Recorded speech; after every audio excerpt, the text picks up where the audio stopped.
మతపరమైన రిజర్వేషన్ల బిల్లును ఉపసంహరించుకోవాలంటూ భాజపా యువ మోర్చా చేపట్టిన అసెంబ్లీ ముట్టడి ఉద్రిక్తంగా మారింది. ఆందోళనలో భాగంగా బషీర్బాగ్ నుంచి శాసనసభ ముట్టడికి బయలుదేరిన భాజపా శాసనసభ్యులు, యువ మోర్చా కార్యకర్తలు పార్టీ శ్రేణుల్ని పోలీసులు అడ్డుకుని అరెస్టు చేశారు. అసెంబ్లీ పరిసరాల్లో పటిష్ట బందోబస్తు ఏర్పాటు చేశారు.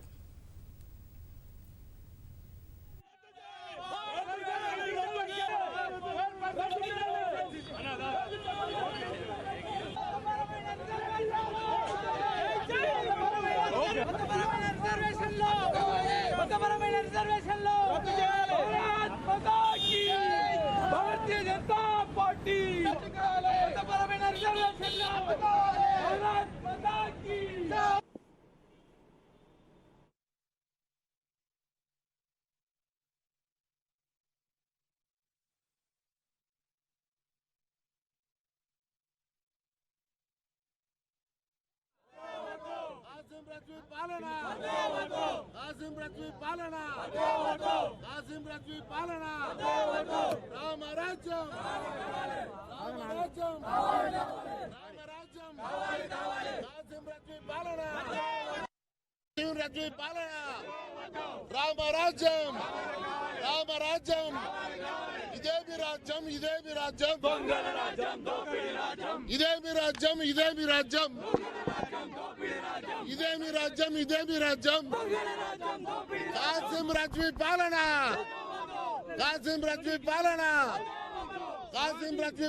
ర్యాలీ ఎందుకు నిర్వహిస్తున్నారు? మీకు అభ్యంతరాలు ఈ దేశంలో మతపరమైన రిజర్వేషన్స్ ఉండకూడదు.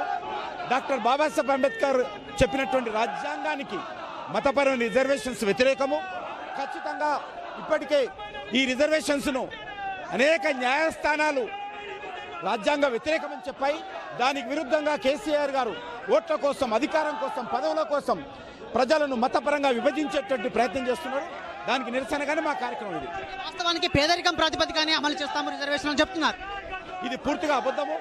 ఆయన మతం పేరు మీద చేస్తాను. ఇది బీసీలకు అన్యాయం చేసేటువంటి రిజర్వేషన్స్. ఇది బీసీ వర్గాలు ఇప్పటికే అన్యాయం గురయ్యాయి. ముస్లింలు కూడా బీసీలు కలిస్తే బీసీలు మరింత అన్యాయం జరుగుతాయి.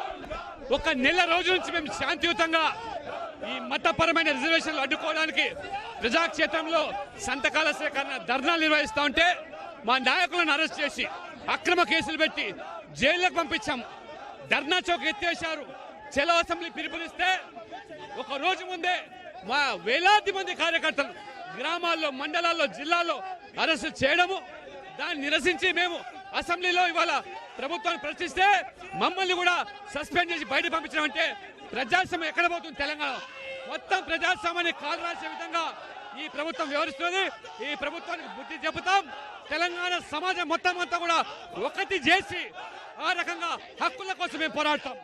ప్రజల అభివృద్ధి కోసమే, ప్రజల సంక్షేమం కొరకే మేము ఈ చట్టం తీసుకొస్తున్నాము. ముస్లింల పేదలు ఎక్కువగా ఉన్నారు. ఆ పేదల సంక్షేమం కొరకే బిల్లు చేస్తున్నామని చెప్పారు. పేదల సంక్షేమం కోసం తీసుకురావాల్సిన కార్యక్రమాలు తప్పకుండా మేము సమర్థిస్తాం. రాజ్యాంగంలో లేనటువంటి అంశాలను తెర మీద తీసుకొచ్చి మీ వైఫల్యాన్ని కప్పిపుచ్చుకోవడానికి మతం పేరు మీద రాజకీయం చేసే కుట్రలను భగ్నం చేయడానికే మేము శాంతియుతంగా తెలంగాణ వ్యాప్తంగా ధర్నాను ఉద్యమం తీవ్రతరం చేస్తాం. తెలంగాణ తరహా ఉద్యమాన్ని నిర్మాణం చేస్తాం. ఈ మతపరమైన విషయాలను అడ్డుకొని మేము తీరుతాం. రాజ్యాంగం అనుమతించలేదు మీరు చెప్తున్నప్పటికీ కూడా సుప్రీంకోర్టు వ్యతిరేకించింది. రాజ్యాంగంలో ఒక ప్రొవిజన్ ఉంది, జనాభా ప్రాతిపదికన పేదరికం ప్రాతిపదికన రిజర్వేషన్ అమలు చేసుకోవాల్సిన అభిప్రాయం వ్యక్తం చేస్తుంది కదా. దాని మీద జాతీయ స్థాయిలో మీరు కూడా ముస్లిం సంక్షేమం కొరకైనా కార్యక్రమాలు తీసుకుంటున్నారు కదా, తెరాసను కూడా అట్లే చూడాలి అంటున్నారు. జనాభాకు అనుగుణంగా బడ్జెట్ లో కేటాయింపులు జరపండి, వాళ్ళ విద్య కోసం అభివృద్ధి కోసం పాటుపడండి. అంతేగాని చట్ట విరుద్ధమైనటువంటి మతపరమైన రిజర్వేషన్లు డాక్టర్ బాబాసాహెబ్ అంబేద్కర్ వ్యతిరేకించారు. కేవలం ఓటు బ్యాంకు రాజకీయాల కోసం మీరు మాట్లాడుతున్నారు.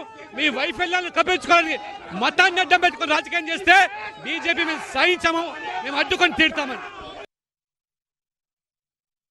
ఈనాడు శాంతియుతంగా ధర్నా చేయడానికి ధర్నా చౌక్ దగ్గర మేము నిర్ణయించుకుంటే అక్కడ బ్యాన్ చేసినటువంటి దాన్ని మేము ఈనాడు అసెంబ్లీ దగ్గరికి వెళ్ళాలని చెప్పని మరి భారతీయ యువ మోర్చా కార్యకర్తలందరూ కూడా అసెంబ్లీ దగ్గరికి వెళ్ళాలని ప్రయత్నం చేస్తే ఎమ్మెల్యేలను కూడా అసెంబ్లీలో సస్పెండ్ చేసి మరి మేము శాంతియుతంగా మా యొక్క నిరసన తెలపడానికి అందరు కార్యకర్తలు కూడా అసెంబ్లీ దగ్గరికి గుమ్ముగూడాలని చెప్పని ప్రయత్నం చేస్తుంటే ఈనాడు పోలీసు వాళ్ళు ఏ రకంగా ఈ యొక్క ప్రభుత్వం యొక్క అనుకూలానికి పనిచేస్తున్నటువంటి పోలీసు వాళ్లకు వ్యతిరేకంగా మేము ఈనాడు ధర్నా చేస్తున్నాము. 12% మైనారిటీ రిజర్వేషన్స్ వ్యతిరేకిస్తూ దేశవ్యాప్తంగా ఆందోళన చేస్తుంటే టీఆర్ఎస్ ప్రభుత్వం ప్రజాస్వామ్యాన్ని అపహాస్యం చేస్తుంది. ఆమె ఎన్ని అరెస్టులు చేసినా సరే మతపరమైనటువంటి రిజర్వేషన్లను అమలు కానివ్వని చెప్పేసి ఈ సందర్భంగా హెచ్చరిస్తా ఉన్నాం. పోలీసుల యొక్క లాఠీ చార్జీలు కూడా తీవ్రంగా ఖండిస్తున్నాం.